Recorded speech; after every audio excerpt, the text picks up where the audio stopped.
శుభాకాంక్షలు తెలియజేసుకుంటూ మీ అందరి దగ్గర సెలవు. మన బాలయ్య గారు, నాగార్జున గారు వచ్చారు, ఆయనే మాట్లాడుతున్నారు.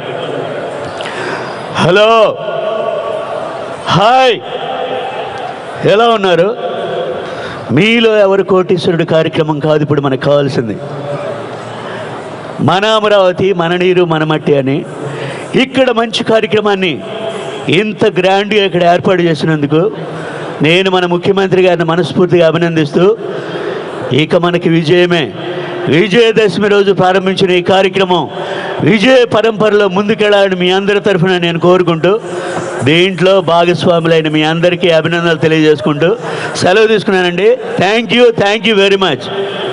ఇక మన మహేష్ బాబు గారు వచ్చారు. అంటయ్యా, అరే ఏం జనం అన్నయ్య.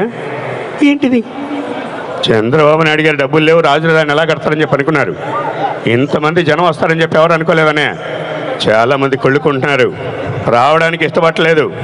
ఎవరు వచ్చినా రాకపోయినా ఇక్కడ అమరావతి శంకుస్థాపన ఆగదన్నయ్య. లక్షలాది మంది వచ్చేశారు. వీరంతా కలిసి చంద్రబాబు నాయుడు గారు వెనకాల వెన్నుదన్నుగా నిలబడ్డారన్నయ్య. ఇదన్నయ్య స్పిరిట్ అంటే. చంద్రబాబు నాయుడు గారు మామూలు మనిషి కాదన్నయ్య. ఆయన అనుకుంటే చేసేస్తారు. ఆయనకి మీరు అనుకుంటే చాలన్నయ్య. చంద్రబాబు నాయుడు గారికి మనస్ఫూర్తిగా అభినందనలు తెలియజేసుకుంటూ మీ అందరి దగ్గర సెలవు తీసుకున్నానండి. థ్యాంక్ యూ అన్నయ్య, థ్యాంక్ యూ వెరీ మచ్ అన్నయ్య. ఒక్కసారి చంద్రబాబు నాయుడు గారికి, మన అమరావతికి జై కూడా అన్న. జై అమరావతి. ఇక మన నటశేఖర్ కృష్ణ గారు వచ్చారు. కృష్ణ గారు ఏం మాట్లాడుతున్నారు చూద్దాం.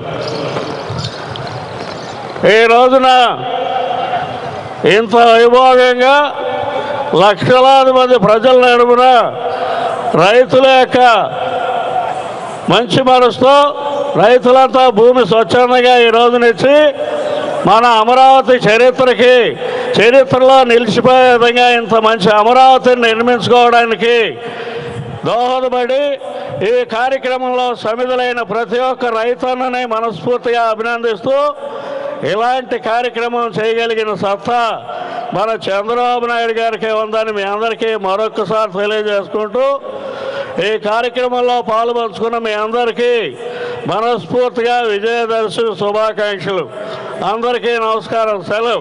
ఇలా కృష్ణ గారు ఇప్పుడు ఒక హాస్య గుళికని మీరు చూస్తారు. నాతో పాటు మన డోర్నల్ హరిబాబు, నేను ఈ బిట్టు సన్నివేశంలో మీ ముందుంటాం. ఉద్యోగానికి ఇంటర్వ్యూకి వస్తే సాధారణంగా కరెక్ట్గా సమాధానాలు చెప్తే ఆ ఉద్యోగం వస్తుందండి. కానీ తిక్కగా సమాధానాలు చెప్తే ఎలా ఉంటుందనేది ఈ హాస్య సన్నివేశంలో చూద్దాం. నమస్కారం సార్. నమస్కారం. ఎవరమ్మా మీరు? ఈ మురిగిపోయిన కంపెనీకి మేనేజర్ మీరేనా? మురిగిపోయిన కంపెనీ కాదు, మురుగప్ప అండుకో. అంత క్లియర్గా బోర్డు ఉంటే మురిగిపోయిందంట. ఎవరు సార్ రాసింది బోర్డు? అది కరెక్ట్గా రాసిందా? బోర్డు రాసినోడు కరెక్ట్గానే రాశాడు, నువ్వే సరిగా చదవాలా. ఏంటి ఇక్కడ మీరు? ఇక్కడ నేను జనరల్ మేనేజర్ని. ఉద్యోగాలు ఏదో ఖాళీ ఉన్నాయంట కదా సార్? మా కంపెనీలో నాకు తెలియకుండా